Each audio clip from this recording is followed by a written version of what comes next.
Well, the book of Psalms is full. The book of Psalms is a songbook Salmernes bog er en bog fyldt med sange of worship. omkring tilbedelse. So yes, you can sing. Så ja, du kan godt synge. But here's something I think would be very important for you to understand. Men her er noget, som er vigtigt for dig at forstå. If you ever write a book Hvis du nogensinde skriver en bog on the doctrine of God, om Guds egenskaber, you're going to notice something very unusual. så vil du lægge mærke til noget meget bemærkelsesværdigt. What I mean by the doctrine of God is you write a book on all the Bible teaches about the attributes of God. Omkring læren om Gud, hvor du skriver om alt det, som Bibelen taler omkring Guds egenskaber. You know what you're going to discover? Og det du vil opdage, det er, That more than 50% of your entire book will come from the book of Psalms. at mere end 50% vil komme fra Salmernes bog. You will find most of the texts about the attributes of God in the book of Psalms. Du vil finde de fleste tekster om Guds egenskaber i Salmernes bog.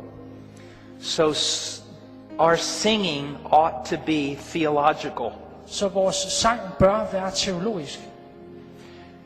And if you are going to have a worship leader, Og hvis du skal have en lovsangsleder, if you are going to do that, hvis du skal gøre det,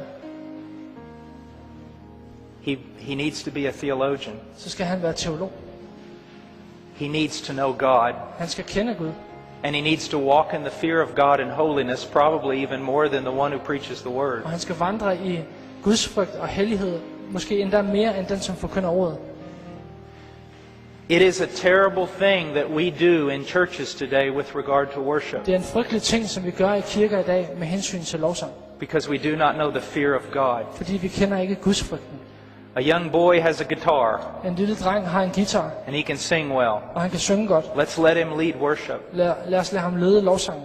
We ought to realize that in the book of Leviticus, God killed 2 worship Men det vi leaders skal forstå er, at i 3. Mosebog, så dræbte Gud en lovsangsleder. because they did not worship him conform to the scriptures. Fordi at de ikke lovsang ham i henhold til skriften. Worship is a dangerous thing. Lovsang er noget farligt noget. Another thing that we need to realize is this. Og en anden ting, vi skal forstå, det er det her. Worship is supposed to be didactic. Lovsang, det skal være didaktisk. It is supposed to be a tool for teaching. Det skal være et redskab til undervisning. Let me read a text to you. Lad mig læse en tekst for dig. In Colossians 3:16, I Kolossenserbrevet 3:16, it says, "Let the word of Christ dwell in you richly, der står, lad Guds ord bo rigeligt iblandt jer. I rigt mål hos jer. so worship springs forth out of someone who is saturated by the word of God." Så lovsang og tilbedelse kommer ud af nogen, som er gennemsyret med Guds ord. With all wisdom, teaching and admonishing one another with psalms and hymns and spiritual songs. Med visdom, underviser med al visdom hinanden, med salmer og hymner og åndelige sange. So the purpose of singing in the church Så formålet med sang i kirken, is first and foremost to bless God. det er først og fremmest for at velsigne Gud. Secondly, it is didactic, Og sekundært, så er det didaktisk. to teach those who are singing, Det vil sige at undervise dem, som synger. to encourage them, admonish them, At opmuntre dem og formane dem. and to even be, I suppose, a witnessing tool for those who are listening that are Og unbelievers. så også at være et redskab til at være et vidnesbyrd for dem, som lytter på. This is a problem I have with much of the modern music. Og det er det problem, som jeg har med meget moderne musik. Not all of it, Ikke alt sammen, but a lot of it. men meget af det.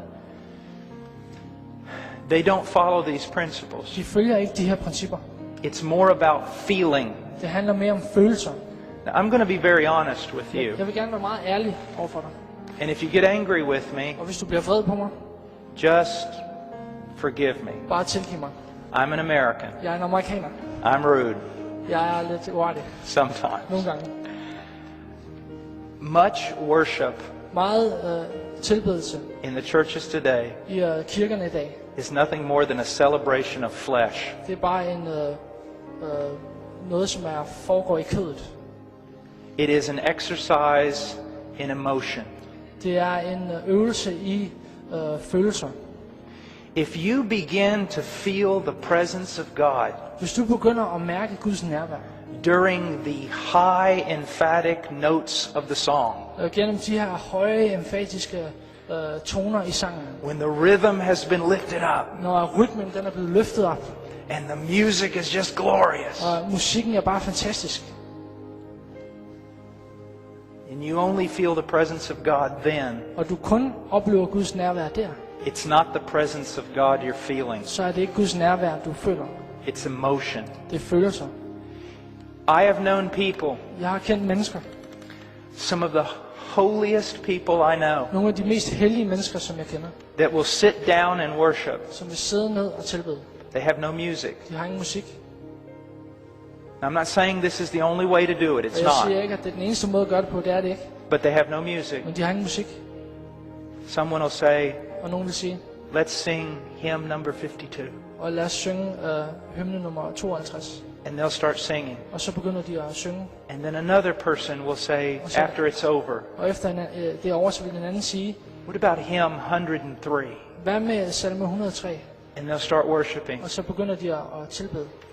They are some of the godliest people I know on this Og planet det er nogle af de mest gudfrygtige mennesker, jeg kender på den her planet, who understand worship deeply. som forstår tilbedelse på en dyb måde. And yet I'll bring people to that church Men jeg vil tage mennesker hen til den kirke, who are all about the music.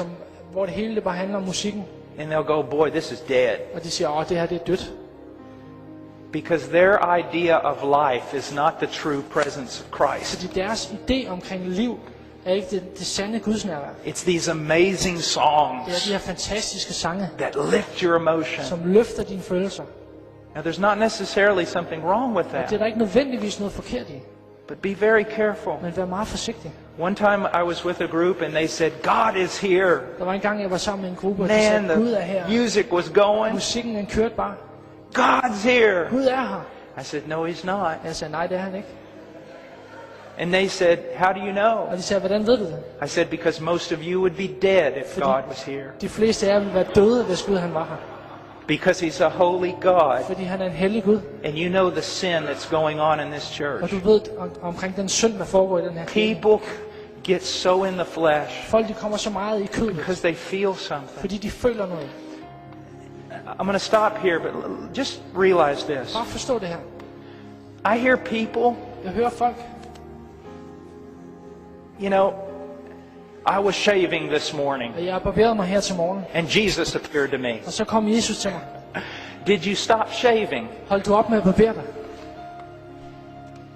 They're so nonchalant about the presence of God. Der er sådan noget meget løst omkring Guds nærvær. In the Bible, Men i skriften, when the presence of God showed up, når Guds nærvær viser sig, woe is me, I'm undone, for I'm a man of unclean lips, and I dwell among a people of unclean lips. For my eyes have seen the King, the Lord of hosts. ved mig, jeg er en uren Isaiah's mand. experience. Esajas oplevelse. Han er en uren mand med urene læber, der bor blandt et uren folk. You say, oh, that's the Old Og det Testament. siger, det er det gamle testamente.